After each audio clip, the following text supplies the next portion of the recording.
대통령실 개편에 따라 종교다문화 비서관이 사회공감 비서관으로 명칭이 바뀌었는데 석 달 넘게 공석입니다.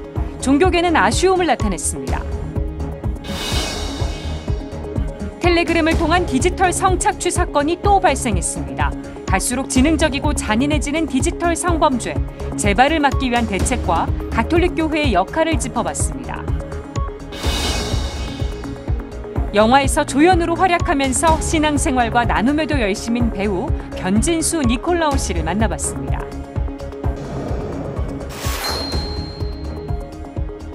시청자 여러분 안녕하십니까? 9월 8일 목요일 CPBC 뉴스 시작하겠습니다.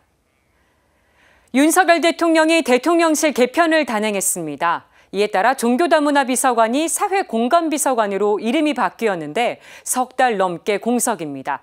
맹현균 기자입니다.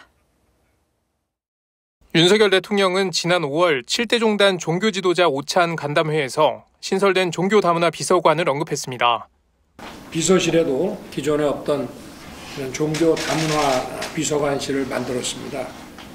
종교계의 목소리를 계속 경청하고 저희 국정에 꼭 반영하도록 챙기겠습니다. 당시 간담회에 참석했던 주교회의 의장 이용훈 주교는 기후위기와 환경문제 해결에 대한 의견을 전했고 광주대교구장 김희중 대주교는 남북 평화 구축과 소외계층을 보듬는 정책을 요청했습니다.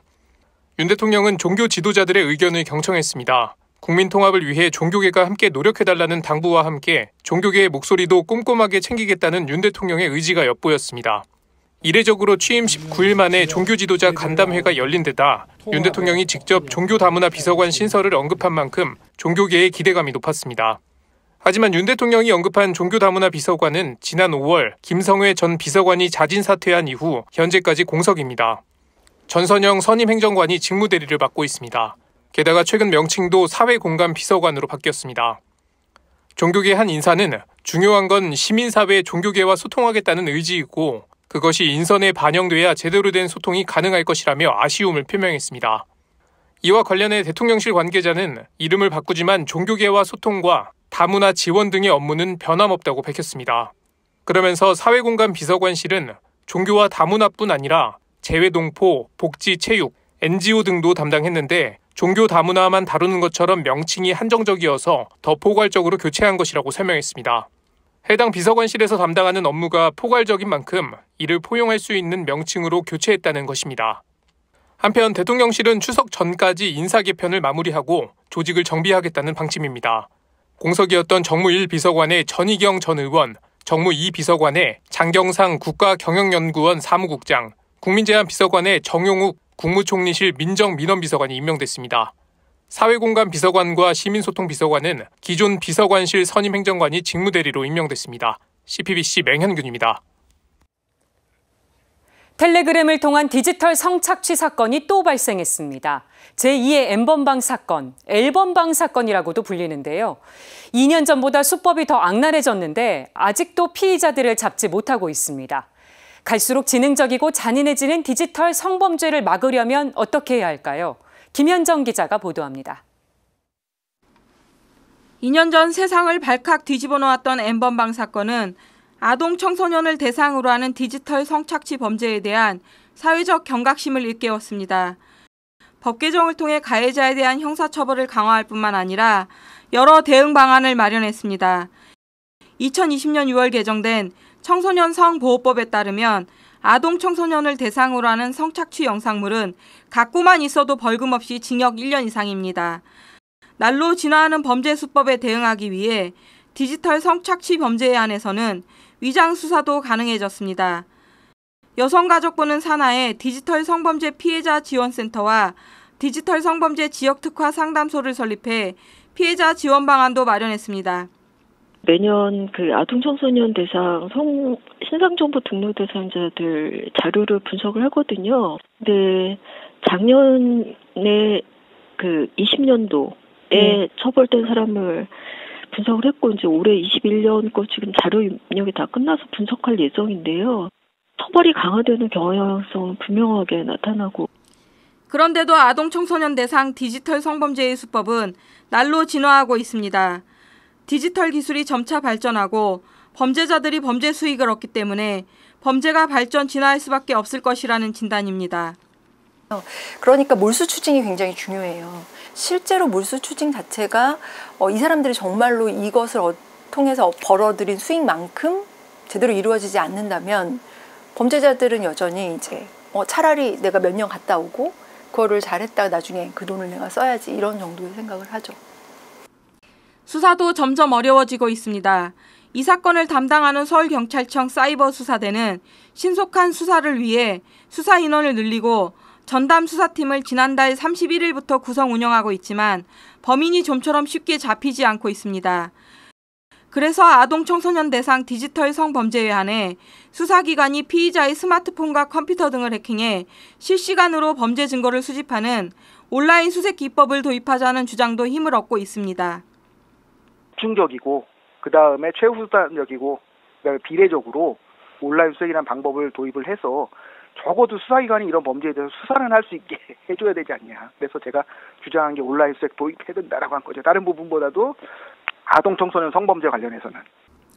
범죄가 완전히 사라질 수 없는 만큼 궁극적으로는 범죄 피해자의 회복 지원에 우리 사회가 더욱 신경을 써야 한다는 것이 전문가들의 한결같은 목소리입니다. 제3자들이 이 상황을 이해를 해야 되는 거예요. 더 중요한 것은 그것이 유포됐다고 해도 그거 자체가 이 사람의 인생을 끝낼 만큼의 그렇게 중요한 문제가 아니어야 된다고 생각을 해요. CPBC 김현정입니다. 2년여 만에 재발한 제2의 N번방 사건, 가톨릭교회는 어떻게 바라보고 있을까요? 그리고 재발을 막으려면 어떻게 해야 할까요? 앵커 리포트로 전해드립니다. 반세기 넘게 폭력과 착취로 상처 입은 여성들을 보듬고 지원해온 착한 목자 수녀회. 동북아 광고장을 역임한 배미의 수녀는 제2의 N번방 사건이 터졌다는 소식을 듣고 크게 놀라지 않았습니다. 디지털 공간에서 성착취가 빈번하게 발생하고 있다는 걸 이미 알고 있었기 때문입니다. 수면에 올라온 사건일 뿐이다. 사실은 수면 안에 있는 게 훨씬 많다. 그렇게 보는 거죠. 디지털 성범죄를 근절하겠다며 이른바 N번방 방지법도 제정했지만 사건은 재발했고 수법은 더 악랄해졌습니다. 배 수녀는 재발을 막기 위한 국민의 인식 개선을 비롯해 캠페인과 생명교육이 시급하다고 강조했습니다. 인간을 착취하는 것이 범죄 행위라는 거, 그리고 얼마나 안 좋게 공동체를 아프게 한다는 거, 이런 것에 대한 인식이 확산돼야 돼요. 그리고 내 자녀, 내 가족에게서도 일어날 수 있다는 것들을 알려줘야 되는 거죠. 디지털 성착취도 엄연히 인신매매에 해당합니다. 전 세계 가톨릭교회 여성 수도자들은 국제 탈리타쿰 조직을 만들어 인신매매 예방과 피해자 지원을 위해 연대하고 있습니다. 한국천주교 여자수도회 장상연합회도 탈리타쿰 코리아를 통해 인신매매 예방을 위한 교육과 캠페인, 연대 활동을 하고 있습니다. 탈리타쿰 코리아 회장을 맡고 있는 배수녀는 유엔 인신매매 방지 의정서에 나오는 4가지 정책의 실행을 촉구했습니다. 그래서 우리가 4P 정책이라 그러거든요. 예방, 그다음에 보호, 프로텍션, 그다음 기소, 프로세큐션, 그다음 파트너십, 이 4가지를 함께 이것들을 함께 할 때만이 인신매매를 근절할 수 있다고 의정서에는 담고 있어요. 사건 발생 8개월이 지났지만 주범은 아직까지 잡히지 않고 있습니다. 배수녀는 주범으로 알려진 가칭 L에게 양심에 따라 어둠에서 나오길 호소했습니다.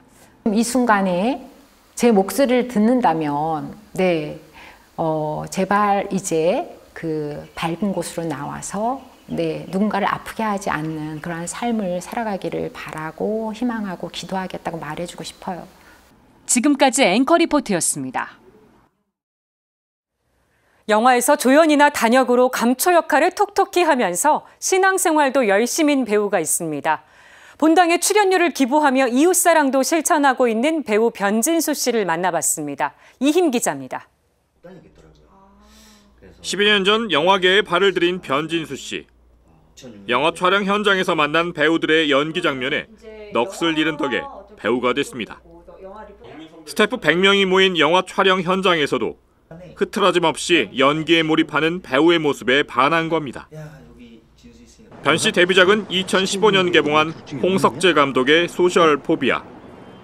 변요한, 하윤경 씨 등이 출연한 이 영화에서 변 씨는 진구 역으로 출연했습니다. 현재 상영 중인 외계인 일부에선 최대감댁 청지기 역을, 8월에 개봉한 비상선언에선 비행감시 팀장 역으로 열연했습니다. 배우가 됐지만 삶은 고단함의 연속이었습니다. 일이 끊기면 이제 돈이 없으니까 그거에 대한 불안감, 미래에 잘 될 수 있을 거라는 그런 거에 대한 불안감, 그리고 어떤 작품을 만났을 때, 어떤 인물을 만났을 때 그거를 잘 해낼 수 있는 불안감. 고정된 수입이 없어 캐스팅에 의존해야 하는 불안한 삶 속에서 신앙은 그에게 가장 큰 버팀목이었습니다. 그거를 자신만의 해결 방법이 무조건 필요한 것 같아요. 근데 저는 그게 신앙이거든요, 사실. 그 신앙이고 사람이거든요.